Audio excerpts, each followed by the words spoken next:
Hi, everybody. Good morning, good afternoon, good evening. Welcome to Power of Knowing Forums. Regenesis Talks, a LinkedIn Live episode 194 today. It's a privilege to welcome you all to the session where we will deep dive into one of the most critical questions of our times. What manager's role is shaping sustainable future for the organization and the society. As Jeffrey Hinton, often called up godfather of AI, recently warned by the accelerated pace of AI and automation presenting extraordinary risk outside unprecedented opportunities.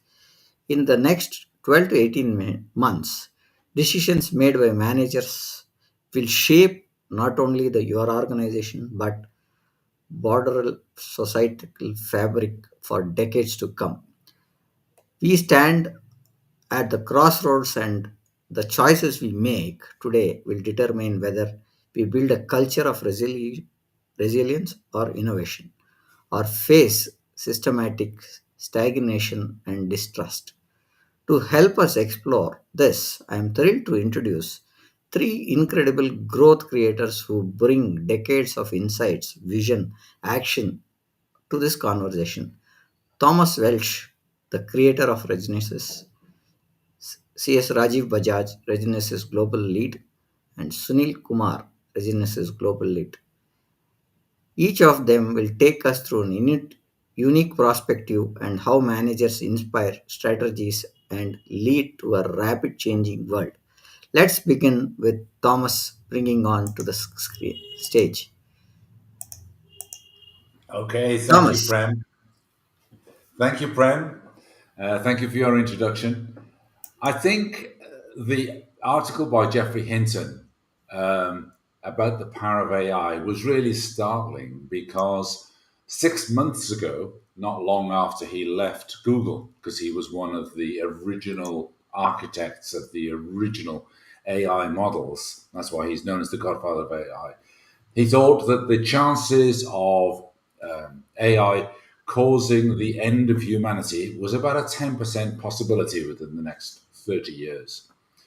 More recently, people have talked to him again, and he's upgraded that now to 20%, 20 to 30% in the next 30 years. There's a 20 to 30% risk that without human oversight and some careful thinking about the consequences of AI on humanity, how will it affect our behavior? How will it affect our societies? How will it affect our health if AI does all the things it's capable of doing? And there's two sides to that risk. One is the AI itself could become detrimental to human life by some process we perhaps don't understand, but also it could be that AI is always very helpful, but it's what it does to our behavior, what we give up doing. Does it encourage us to give up working? Does it encourage us to give up thinking, learning, innovating? And without that, um, and we would lose our organizational memory, our industrial memory, and the only place it would be residing is in the kind of training data of the AI. And of course, all of that's past data. So all of these things could be a significant problem. So managers today are much more than just decision makers. You, they, all of us are actually architects of the future. So let's consider Jeffrey Hinton's recent remarks about the power of AI in terms of the work that we do. He warns of its potential, its development potential to outpace human oversight. And the question I pose to you is, are you building a future where technology amplifies human potential, or one where it replaces it? If it's the latter, I would put it to you, we have a significant problem. And it's no good thinking that somebody in a top job or in a head of an organization is going to fix this for us. Every day, all of us are making micro decisions which all add together right across the world to affect the future which we and our children and our children's children will inhabit. So here's an example to think about. It's just a small short term example. A global retailer recently implemented AI driven hiring processes to speed up recruitment. While efficient, the system unintentionally discriminated against certain demographics, leading to public backlash and reputational damage for the organization concerned. Contrast this with a mid sized firm that used AI to analyze skill gaps to help managers make better decisions and invested in training existing employees. They achieved a 20% productivity boost and retained their top talent. So that's just a short term example of how AI can affect things. This is the essence of Regenesis, aligning people and processes to create sustainable value and sustainable growth. The real wealth of an organization lies not just in numbers and money, but in its people, its culture, and its long term vision. And as managers, your challenge is clear.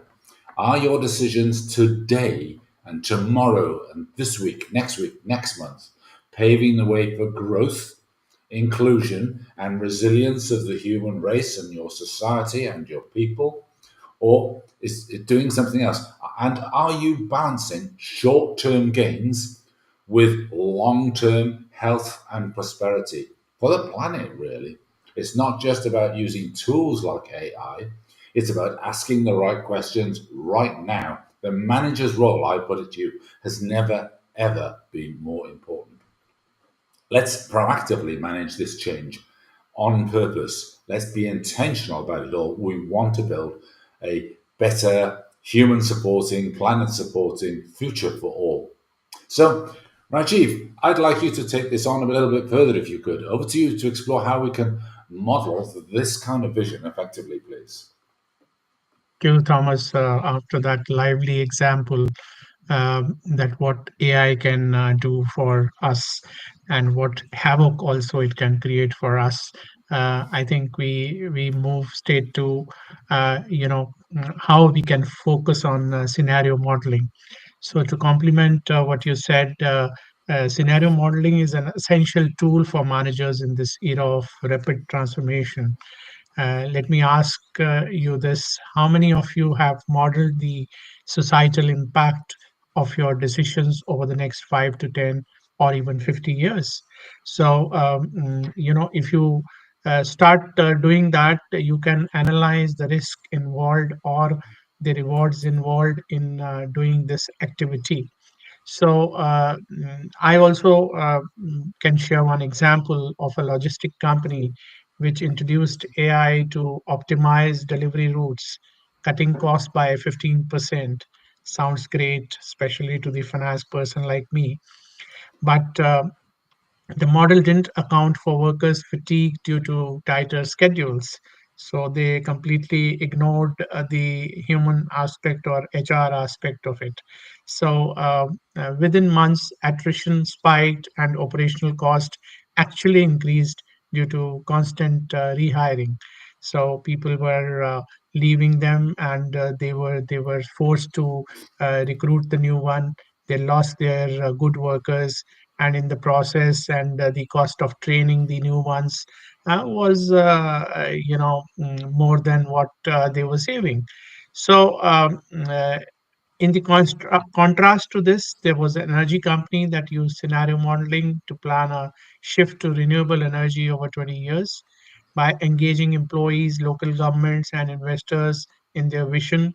So they turned a strategic shift into a shared mission, securing not only financial gain but also public trust. So, that is where I think we need to analyze how we can do the best scenario modeling. We must define what is our objective of taking that initiative. How can we identify the variables which are involved in the whole process?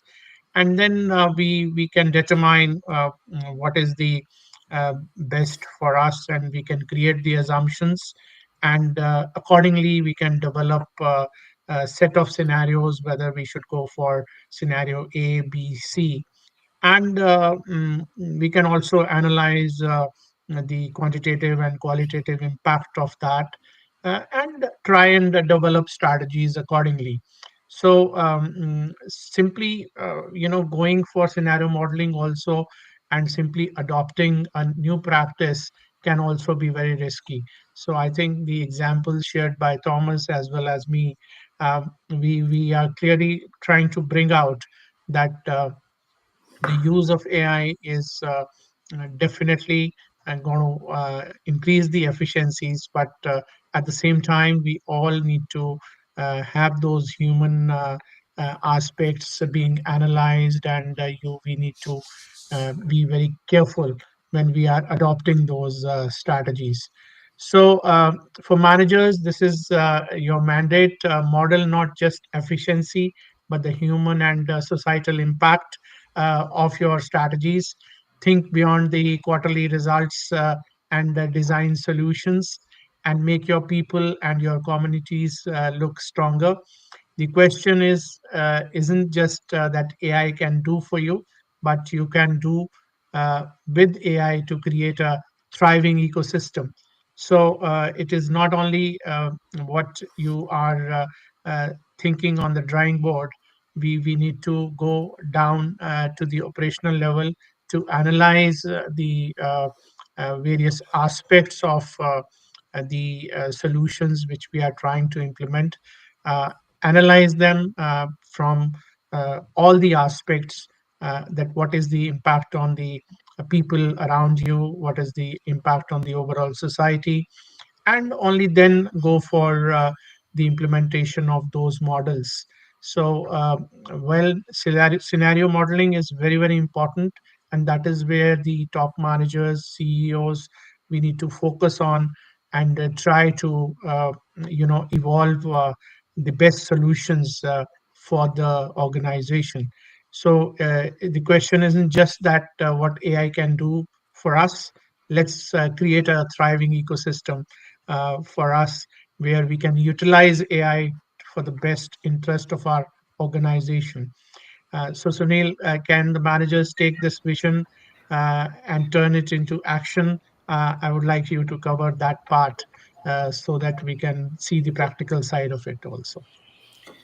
Thank you, Rajiv. Thank you. I think both you and Thomas have put the right perspective and with a great example.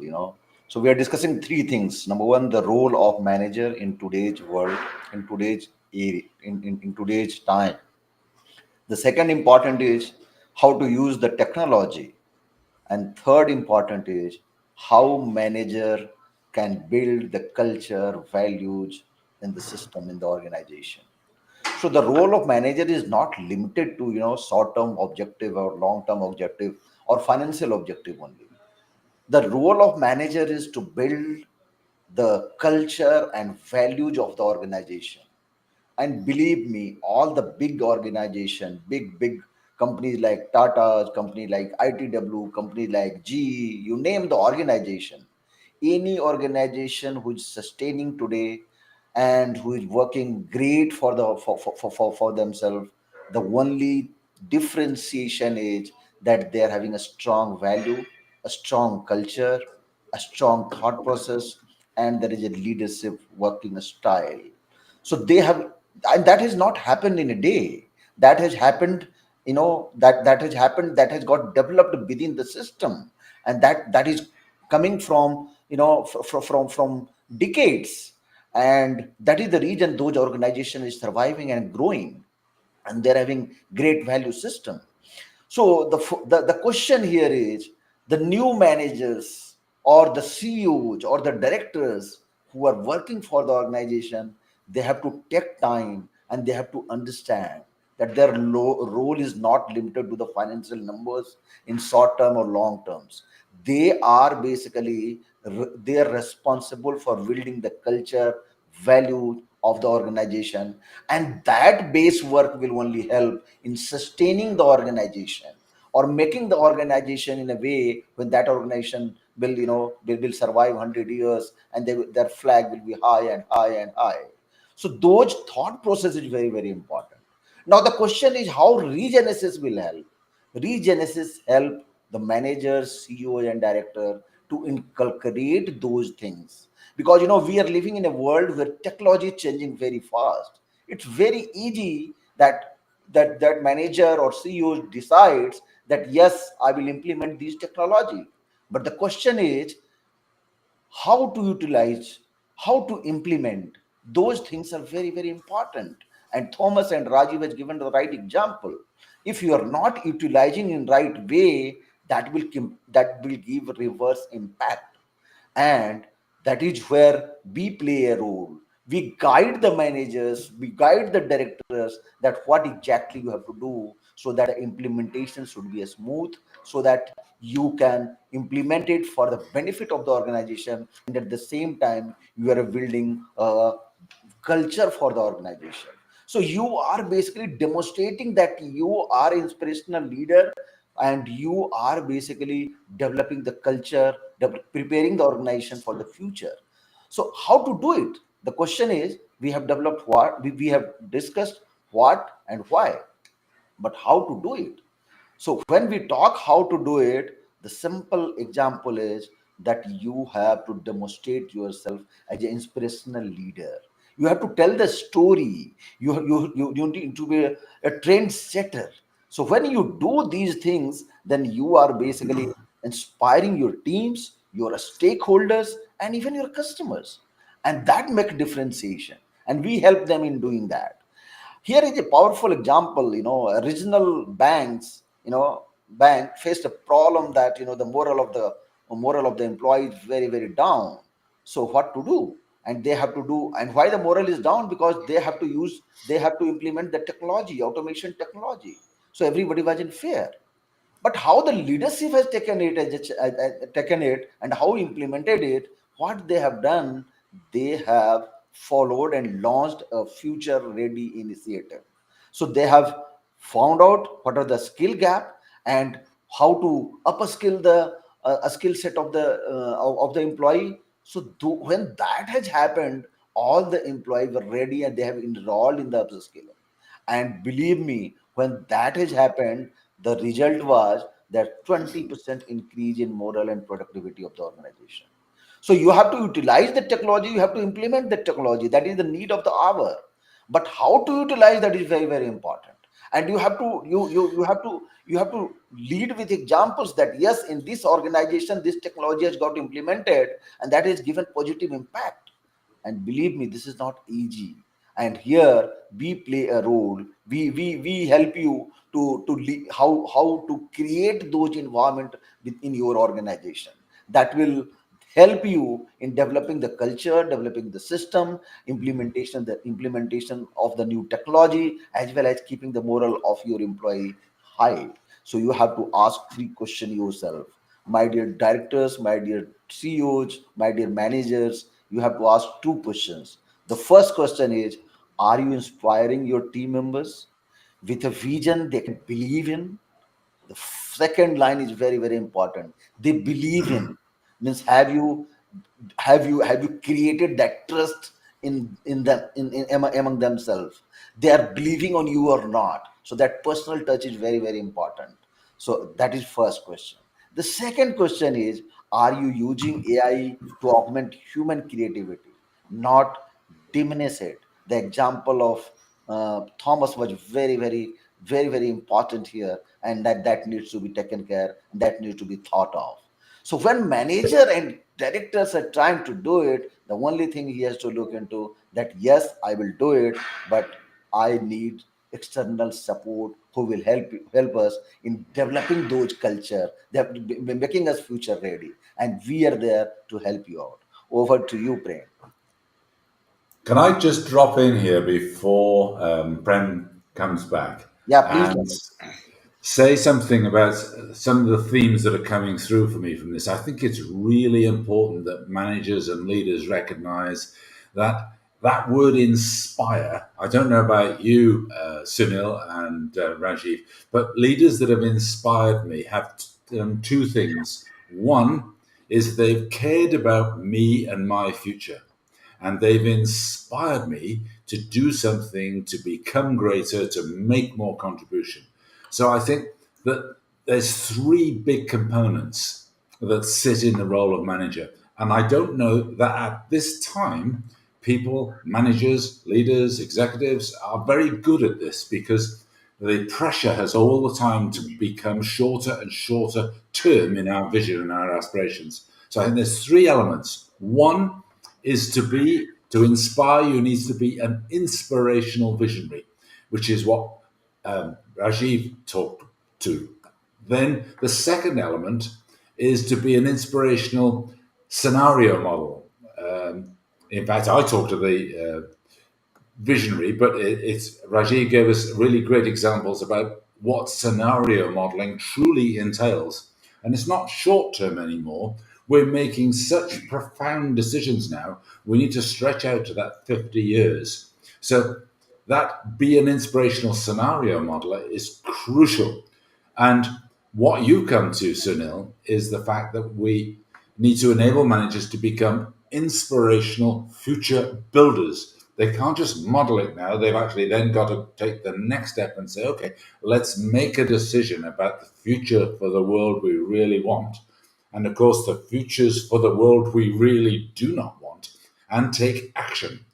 But the decisions we're going to make probably in the next 12 to 18 months, all of us across the world, all the managers, will determine, predetermine even, the future options that subsequently become possible. Because once the impact of these technologies gets into the world and begins to change human behavior, change human choices, change human possibilities, that's where we end up with less and less choice. And we'll end up with something we didn't plan for. And when we get there, we don't want.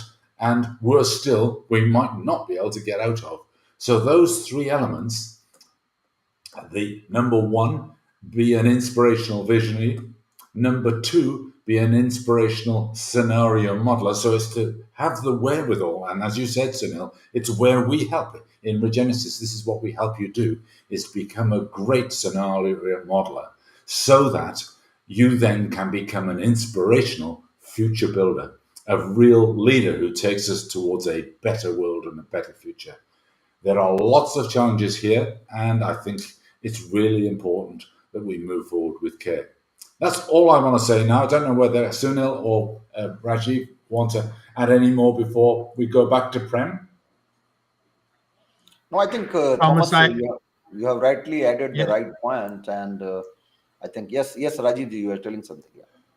Yeah. yeah, no, I remembered that in the middle of 70s when the computers were Yes. included in the brought to the Indian environment, and banks and insurance company employees, they went on strike. And there was widespread resentment amongst them, because they thought that we lose jobs and we lose our livelihood because of the computerization.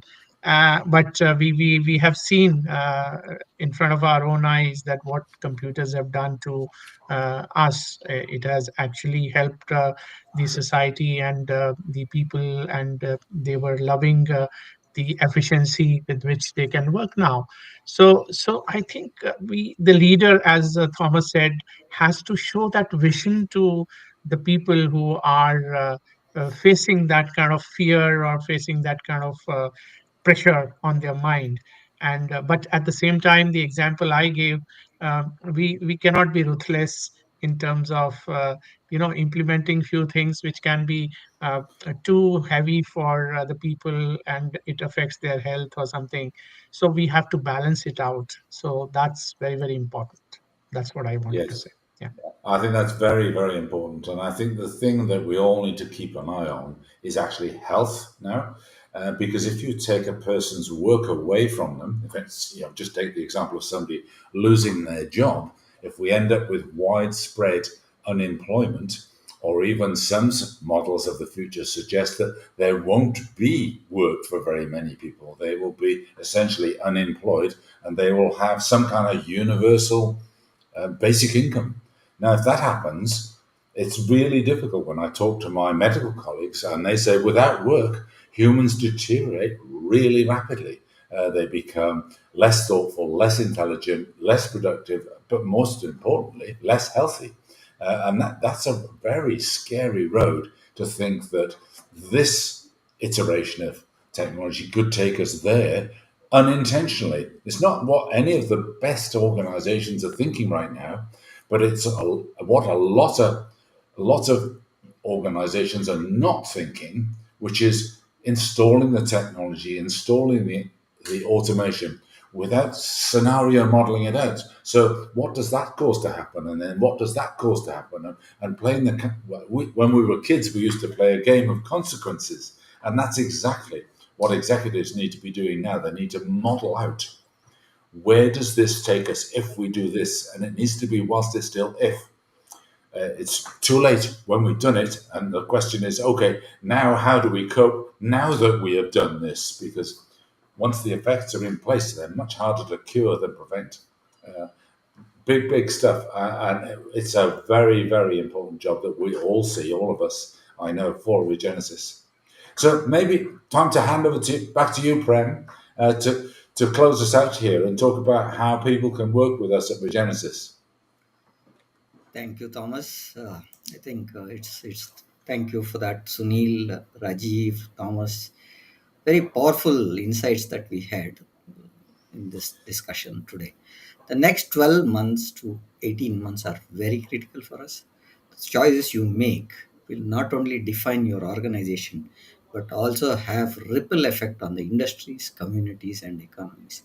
As we heard today from Thomas, focusing on creating sustainable value, not just short-term wins, and from Rajiv, use scenario modeling to plan for the future, not just react, but to be present at the moment is what we heard from Rajiv.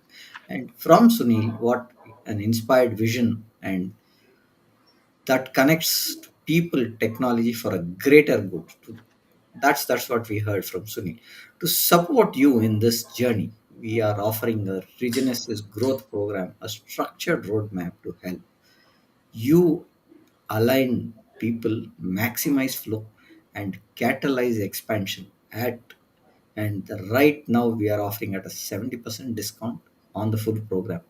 This is an opportunity to prepare for you on 2025 and beyond. So, as Jeffrey Hilton reminds us, the future will not be decided by technology alone. It will be shaped by the people who truly manage and shape it. Will you be one of them? If yes, join us. Let us shape the future together. Thank you. For the next episode session that we are having is the 61st episode of Regenesis Talks that we are having in this one, which talks about beyond numbers and how financial insights drive strategy. Do follow us on YouTube, Facebook, Twitter, and Instagram. Hope you found this discussion valuable. Thank you for joining us today. And on LinkedIn. And our next podcast coming up is on the 195th podcast that is happening tomorrow. We're talking about breaking myths, recruiting as a strategy path tomorrow at 6:30 p.m. IST with a new speaker. Looking forward to see you. Good day. Bye for now. Thank you. Thank you, Thank Thank Prem. you. you, Rajiv. Thank Thank you, you, Thank you, Sunil. everyone. Prem. Yeah. See you next time, everybody.